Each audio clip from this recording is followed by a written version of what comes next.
Fala, galerinha do sexto ano, tudo bem? Vamos lá para a nossa próxima videoaula, que vai ser sobre o módulo 7 de fusos horários, né? O último módulo aí, o penúltimo módulo aí da nossa primeira apostila, tá bom? Lembrando sempre que é aquela dica, né? Esteja com a apostila aí do lado. Conforme eu for marcando aqui na sua tela, você já marca na sua apostila também, tá bom? A gente vai fazendo desta forma, beleza? Então vamos lá, vamos espelhar aqui a tela, vamos colocar a apostilinha de vocês para a gente poder iniciar a nossa aula. Aí, pronto. Beleza. Galerinha, a nossa aula vai ser sobre fusos horários. É interessante a gente pensar, né? Quando a gente olha a primeira imagem da sua apostila com esses três relógios, a gente vê o horário em Nova York, o horário em Londres e o horário em Tóquio. Você também observa que esses três horários são completamente distintos, né? E principalmente em empresas multinacionais, em locais que lidam com vários países, com pessoas em vários países ao mesmo tempo, você sempre vai ter vários relógios mostrando a hora local, a hora exata daquele país naquele momento. E por que os países, afinal, vão ter horários diferentes? Bom, galera, o primeiro passo para a gente explicar isso é a gente se questionar. E se todos os horários fossem iguais? Né? E se, por exemplo, né, eu falei para vocês na aula passada que o meridiano de Greenwich era o meridiano principal, né, que era o fuso horário principal. Se todo mundo seguisse o meridiano de Greenwich, lá iria amanhecer por volta das 6 horas da manhã, correto? E aqui no Brasil, esse amanhecer só ia acontecer lá para as 9 horas da manhã. E a luz do sol só ia, de fato, acabar por volta das 9 horas da noite. Em termos de organização, né, de economia, de trabalhadores, economia de energia em geral, isso é algo ruim. Tá? Seria algo muito ruim, porque você perderia, você gastaria mais energia, né, porque o sol estaria presente nas áreas, nos momentos, né, de maior atividade dos seres humanos. Né? Os momentos de maior consumo de energia, de maior atividade, sempre vão ali das 10, né, até as 7, 8 horas da noite. Se você pega esse horário e joga para frente, você tem um gasto muito maior em energia. E não só isso, né? O conceito de dia e noite seria completamente trocado. Se a gente fosse pensar que, se fosse meio-dia aqui, seria meio-dia no Japão também. Mas o meio-dia daqui ainda estaria com a luz do sol. E o meio-dia deles estaria já com a noite. Então, isso seria ruim em termos até mesmo de você conceituar o que é dia e o que é noite. Tudo bem? Então, para isso foi criado o sistema de fusos horários. Tá? O sistema de fusos horários, né, ele foi criado há mais de um século atrás, em 1884, tá? Com o objetivo de organizar essas horas de uma maneira que não fosse tão agressiva, né? Como algo que não fosse tão prejudicial, né, à organização da vida humana. Tá bom? Então, como é que isso foi feito? Bom, a Terra é uma esfera, não é? Então, uma esfera que tem 360 graus. Beleza? Tranquilo. O nosso dia dura aproximadamente 24 horas. Né? Eu falei para vocês na outra aula sobre os movimentos da Terra, que são 23 horas, 56 minutos e alguns segundinhos. Mas a gente arredonda para 24 horas. Se a gente pegar esse 360 e dividir por 24, a gente vai ter o valor de quanto? Faz a conta aí no seu papel. 15, não é? Então, cada hora do planeta Terra equivale a 15 graus em sua circunferência. Tá bom? Dessa forma, a gente tem, né, 24 fusos diferentes. E o que é o fuso em si, né? Professor, tá, e aí? Você falou que os meridianos são as linhas que cortam o planeta no sentido leste-oeste. Aliás, no sentido norte-sul, falei errado, desculpa. Então, o que seriam os fusos? Os fusos são esses intervalos entre duas linhas, tá vendo? Estou marcando aqui em amarelo. Esse espaço aqui entre uma linha e outra, isso nós chamamos de fuso. Ele possui 15 graus. Então, isso é muito importante vocês saberem que, na verdade, muitas pessoas acabam contando o fuso como as linhas. Mas, na realidade, o fuso é só esse espacinho. Tá bom? A gente não conta a linha, a gente conta o espaço entre elas. Beleza, galera? Tudo bem? Tudo bem. Então, vamos lá. como eu disse para vocês, o meridiano principal é o meridiano de Greenwich. Então lá é que é a hora oficial do mundo, digamos assim. É o primeiro horário que o mundo, né? O dia vai começar com a hora certa ali, ok? Então, assim, dessa forma, os países conseguiram se adaptar. Agora, observe uma coisa importante, né? Essas linhas imaginárias que são utilizadas para demarcar os fusos horários, vocês percebem que elas não são perfeitas, né? Elas têm uma série de desvios aqui, de curvas, né, que vão se adaptando aos países. Por quê? Porque, economicamente falando, não é muito interessante que um país tenha mais de um fuso horário. Muitos fusos horários, 4, 5, 6, 7. Isso não é interessante. Porque, no caso do Brasil, por exemplo, se essas linhas fossem 100% retas, o fuso horário do Rio de Janeiro ia ser diferente do fuso horário de São Paulo, de boa parte do estado de São Paulo. Economicamente falando, né, são os dois maiores polos econômicos do Brasil. Se eles tiverem horário diferente, você vai ter um problema enorme em termos de transação bancária, né, em termos de movimentação econômica, de funcionamento da indústria, contratação de trabalhador. Então você teria um problema muito grande ali, porque são cidades muito próximas e muito conectadas. Então, para amenizar esse problema, essa linha ela acaba fazendo uma curva para abranger todos esses estados aí. Tá bom? Existem países enormes que só têm um único fuso horário, como é o caso da China. A China optou em usar o mesmo fuso horário em todo o seu território. Por isso que a linha, né, que passa sobre a China ela vai ser completamente distorcida. Tá bom? Essa convenção dos fusos horários ela foi criada numa reunião, né, que estavam presentes representantes de 25 países em Washington. Isso lá no século XIX ainda.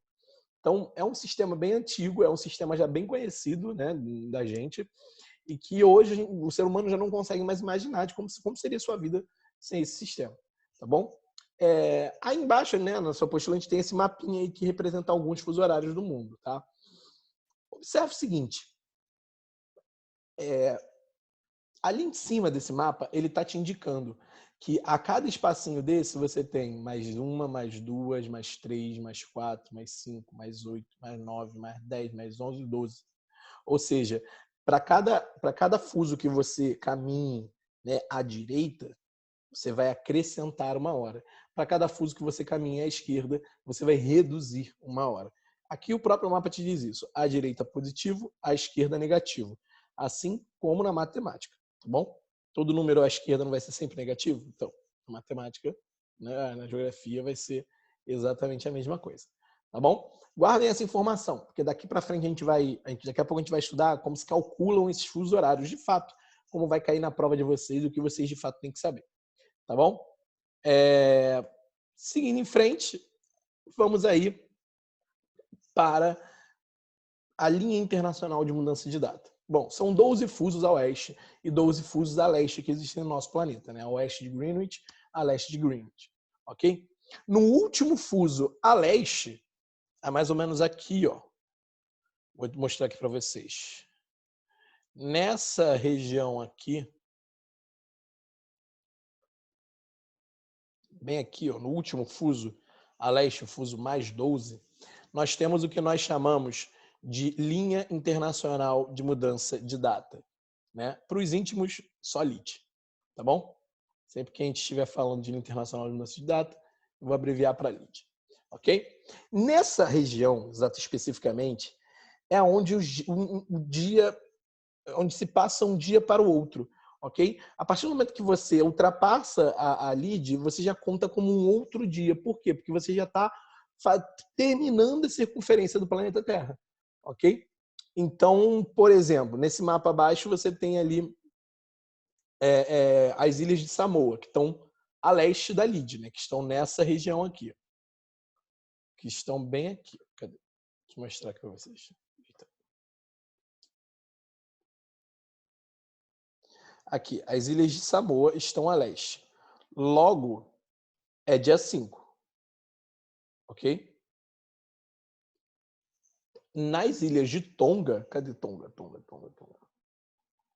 Já nas ilhas de Tonga, aqui embaixo, já vai ser dia 6. Por quê? Porque já ultrapassou, né, a linha internacional de mudança de data.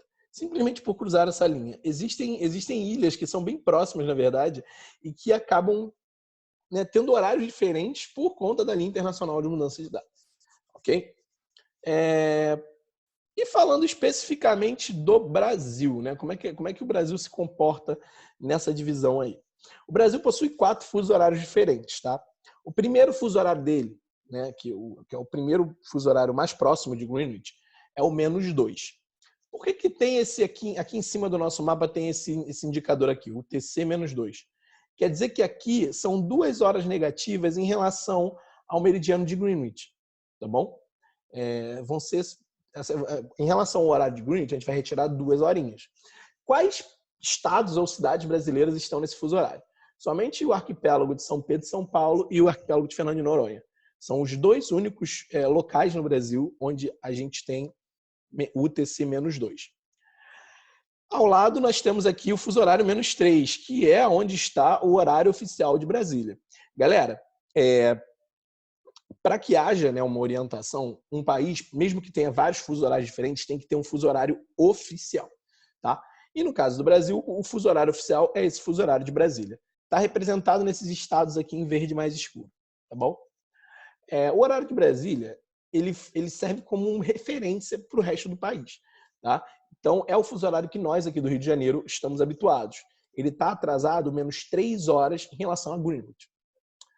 Isso quer dizer que, se aqui, né, onde nós estamos, no Rio de Janeiro, for meio-dia, no arquipélago de Fernando de Noronha vai ser 1h da tarde, porque a gente vai estar acrescentando. Afinal de contas, ele está a leste e não a oeste. Tudo bem? Beleza? Como que a gente pode ver esse horário de Brasília funcionando de fato? Tá? Quando a gente tem o Enem, por exemplo, a prova do Enem, ela é realizada a 1h da tarde pelo horário de Brasília. Isso quer dizer que, se o Enem vai começar 1h da tarde em Brasília, São Paulo, Rio de Janeiro, nesses estados aí que fazem parte do horário de Brasília, vai começar 1h da tarde aqui, ela vai começar 2h da tarde em Fernando de Noronha. Entendeu? Porque todos têm que seguir o horário de Brasília para que a prova aconteça ao mesmo tempo, mesmo que esse tempo seja em horários diferentes entre esses estados. Tá bom? Seguindo aí para a nossa dinâmica de fusos horários, a gente tem aqui o UTC-4, que pega, né, os estados de Roraima, Rondônia, Amazonas, né, Mato Grosso e Mato Grosso do Sul. Esse fuso horário é 4 horas atrasado em relação a Greenwich. Então, se aqui em Brasília for meio-dia, nesse fuso horário será 11 horas. Ok?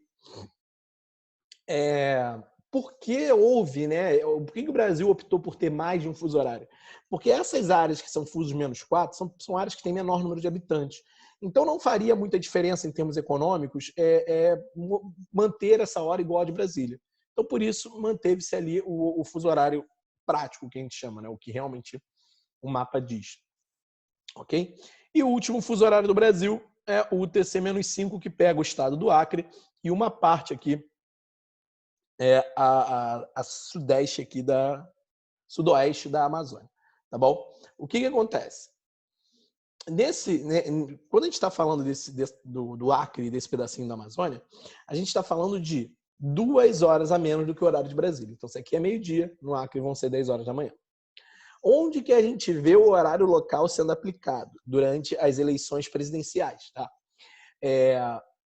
Quando a gente está falando de eleição, uma das prioridades de um processo eleitoral é fazer com que toda a população tenha acesso ao voto. Ou seja, qual é a maneira mais prática de você coordenar essa votação? Mantendo o horário dos estados. Porque aí as pessoas não se confundem, ok? Como é uma coisa que tem que ser acessível, as pessoas vão estar sempre, né, no seu horário local, vai evitar algum tipo de confusão. Além do mais, que se a eleição fosse seguir o horário de Brasília, a galera do Acre ia ter que começar a votar às 6 horas da manhã, porque a eleição aqui no Rio, aqui no Sudeste, abre 8. Então eles iam ter que começar a votar às 6 horas da manhã, o que seria algo pouco prático, né? Seria algo incômodo. Então, a eleição é feita no horário local. Então, é 8 horas da manhã, independente se você estiver no Amazonas, no Acre, em Brasília ou em Fernando de Noronha, é 8 horas da manhã. E o que isso traz de consequência? Durante as eleições presidenciais, se vocês repararem, aquelas chamadas prévias, né, da apuração de quantos por cento o candidato chegando em tal lugar, elas só vão começar a ser liberadas às 7 horas da noite. Por quê? Porque a eleição se encerra, né, às 17 horas, né, às 5 horas no Brasil inteiro. Só que o Acre, quando forem 17 horas aqui em Brasília, vão ser 15 horas no Acre ainda, ou seja, ainda tem mais 2 horas de eleição para frente. Então, para que o resultado seja divulgado somente quando todo mundo já votou, a apuração só é liberada às 7 horas da noite. Tudo bem? Então, esse é o horário local. Então, sempre que você ouvir uma notícia, vai ser às 13 horas, horário de Brasília. Não importa, né, onde você esteja, você vai ter que seguir o horário de Brasília. Tá? Às 15 horas, horário local. Aí você não precisa se preocupar onde você está. É só você olhar o relógio e utilizar a hora daquela região. Tudo bem? Beleza? Beleza, né? Acho que ficou bem entendido isso aí. Esse fuso horário, outra coisa interessante, esse fuso horário do Acre, aqui, o -5, ele constantemente ele entra e sai, tá? O governo brasileiro, em 2005, implementou esse fuso horário a primeira vez. Depois, se eu não me engano, em 2010 ele foi retirado, em 2013 colocado novamente, acho que em 2016 retirado, em 2017 colocado novamente e agora ainda está aí.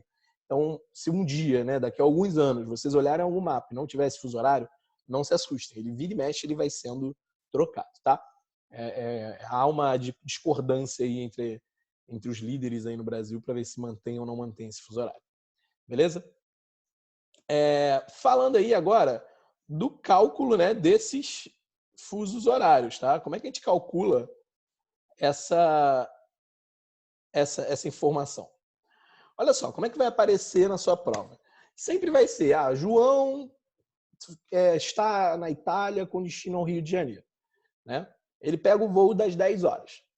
Sabendo-se que Rio de Janeiro está a -3 graus, né, da Itália, que horas João chegará no aeroporto, né, do Rio de Janeiro?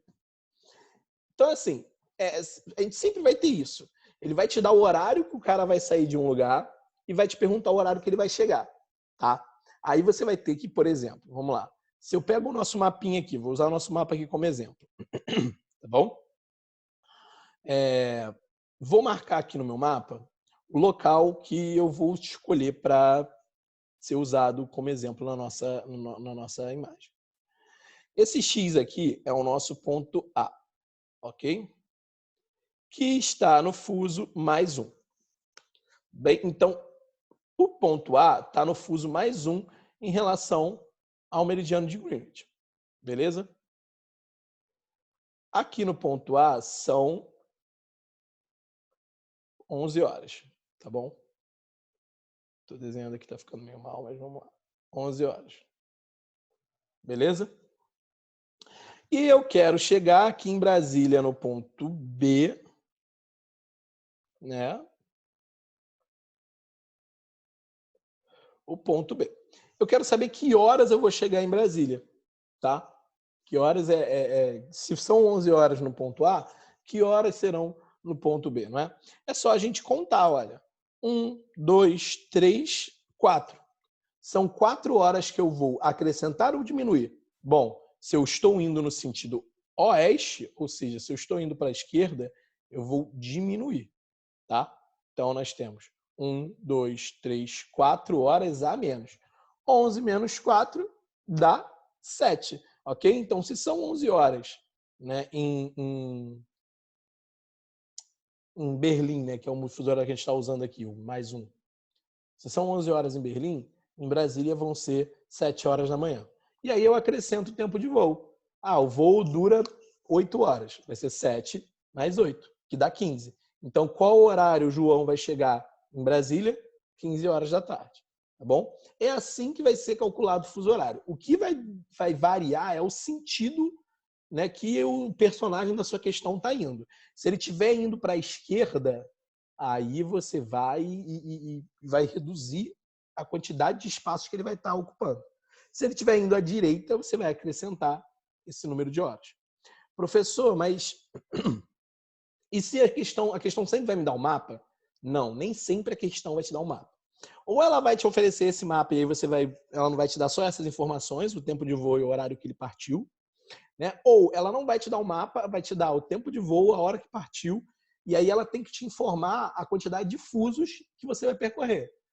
Sabendo-se que de Berlim até Brasília são 4 fusos horários de diferença, ou são 60 graus de diferença, né, que equivale a 4 fusos, você vai fazer essa sua questão. Aí, meu amigo, você pode rabiscar o papel, faz varetinha no papel para poder, como rascunho, não tem problema nenhum. O importante é você fazer da maneira correta para que você consiga acertar, tá bom? Eu deixo aqui o recado para que sejam feitos os exercícios da apostila de fixação e complementares. Esse assunto é essencial que sejam feitos exercícios. E aí assistam a aula ao vivo, que aí eles serão corrigidos lá, tá bom? Aí, se você fez exercício e tem alguma dúvida, você consulta o seu professor que está te dando aula ao vivo, que ele vai te ajudar a resolver essa questão, tá bom? Mas não deixem de fazer, os exercícios são extremamente importantes para que vocês entendam esse assunto, tá bom? Seguindo em frente aí para a gente finalizar a nossa aulinha, vamos para a última parte que fala sobre o horário de verão, tá bom? Aqui em cima tem um box, né, um aprofundando, falando sobre aquela alteração desse fuso horário do Acre, que sempre acaba entrando e saindo dos fusos horários brasileiros. Dá uma lida nesse box também, que você vai entender melhor um pouco o que eu estou falando. E o último tópico fala sobre o horário de verão, tão famoso que hoje, né, esse ano que passou agora, não foi adotado no Brasil, depois de muitos e muitos anos. Né? E em que consiste o horário de verão? Galera, todo mundo sabe que os meses de verão são meses, no caso da maior parte dos países, onde se consome mais energia, principalmente em países quentes como o Brasil. Durante o verão, os equipamentos utilizados, tipo ar-condicionado, né, tipo resistências em geral, chuveiros, é um período que muitas pessoas estão de férias, é um período de férias escolares, então as crianças estão em casa consumindo mais energia.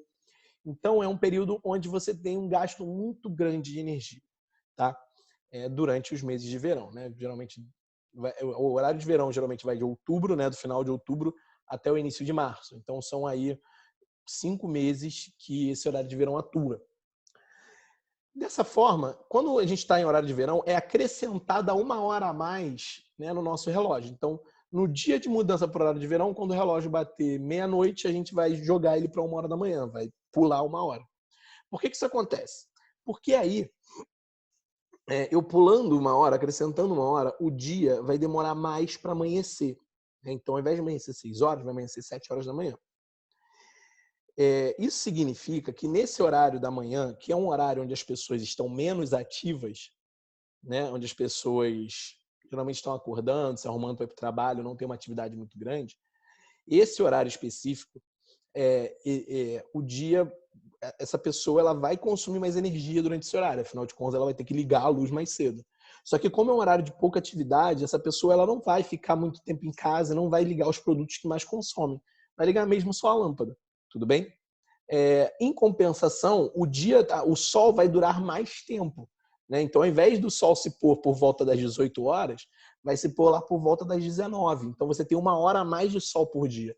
Isso significa que quando as pessoas chegam em casa do trabalho, né, que é a partir das 5, 6 horas, que é um horário de maior atividade, as pessoas vão demorar um pouquinho mais para ligar os seus equipamentos, o que vai gerar um menor consumo de energia. Tá bom? Então, para isso, é com essa razão que existe o horário de verão. No Brasil, ele ganhou muita força depois de 2001, quando teve um grande apagão por conta de uma sobrecarga. Naquele verão, o Brasil ainda estava com déficit de energia muito grande, né, uma deficiência energética muito grande. Como o consumo aumentou, o que aconteceu? Né? Houve uma queda de energia que durou quase 24 horas em todo o território nacional. Por isso, o horário de verão ganhou força, né? Até que o Brasil conseguisse se reestabelecer energeticamente. O horário de verão também é muito bom para cidades turísticas, né? Por exemplo, nós aqui, né, do Rio de Janeiro, cidades do Nordeste, como você tem 1 hora a mais de sol por dia e como é um período de férias, os turistas que chegam aqui acabam aproveitando mais, consumindo mais, gastando mais. Isso é bom para a economia. Tá? Bom, para quem tinha dúvida, o fuso horário não foi uma invenção brasileira. O fuso horário ele foi inventado, o fuso horário não, o horário de verão, na verdade. Ele foi inventado pela primeira vez em 1931, ou seja, é algo bem antigo. Não, as pessoas acabam achando que é algo bem recente no Brasil, que foi criado aqui. Não foi, é uma invenção, na realidade, americana, tá? Por conta da Primeira Guerra Mundial, para economizar energia porque os países não tinham estrutura para aguentar aquilo. E só vai ser adotado no Brasil já já no final da década de 90. Tá? A partir de 2019, né, o governo federal sancionou de que não haveria mais horário de verão no Brasil. Né? Teoricamente, o Brasil não tem mais essa deficiência energética e consegue dar conta, né, dessa demanda. Né? Então, foi uma medida criada para eliminar esse horário de verão aí. Tá bom? Mas existem vários países no mundo que adotam. Professor, eram todos os estados brasileiros que adotavam horário de verão? Não. Se você reparar no mapa que está aí nessa página, você vai ver que tem uns estados aqui meio em rosa e outros em branco. Os que estão em rosa, que são geralmente do sul e sudeste brasileiro e alguns do centro-oeste, são os estados que adotavam horário de verão. São estados mais populosos, que têm mais indústria, que têm uma movimentação econômica maior e, consequentemente, um maior consumo de energia. Os estados em branco são os estados geralmente do norte e do nordeste que não vão adotar esse horário, porque como a população já é menor, o consumo de energia naturalmente vai ser menor também. Tá bom? Então eles nunca adotaram. Galera, tudo bem? Podem cair questões sobre horário de verão? Podem. Se a questão estiver no horário de verão, você vai fazer ela normalmente. Vai contar o número de fusos, vai subtrair ou somar esse número de fusos, né? Vai somar o tempo de voo. Mas se ela estiver falando de horário de verão, no seu resultado final, você vai acrescentar 1 horinha a mais. Só isso. Na sua conta final, no finalzinho da sua conta, você vai lá e acrescenta 1 hora a mais, que vai ser o horário de verão. Pronto, resolveu a questão com o horário de verão. Tá bom? Não tem mistério, é um assunto muito tranquilo se você fizer os exercícios. Ok? Aqui na próxima página a gente tem já os exercícios conceituais e contextualizados. Você vê que tem alguns deles que não tem mapa, o outro tem um mapinha aqui para você ver. Então, tem dos mais diversos tipos de exercícios para você poder fazer e fixar esse conteúdo. Tá? Façam os exercícios. Qualquer dúvida, procurem o professor de vocês no dia da aula ao vivo, que ele vai resolver com vocês e vai tirar as dúvidas que surgirem. Tá bom? Espero ter ajudado vocês. Valeu, galera. Um beijo e até a próxima aula.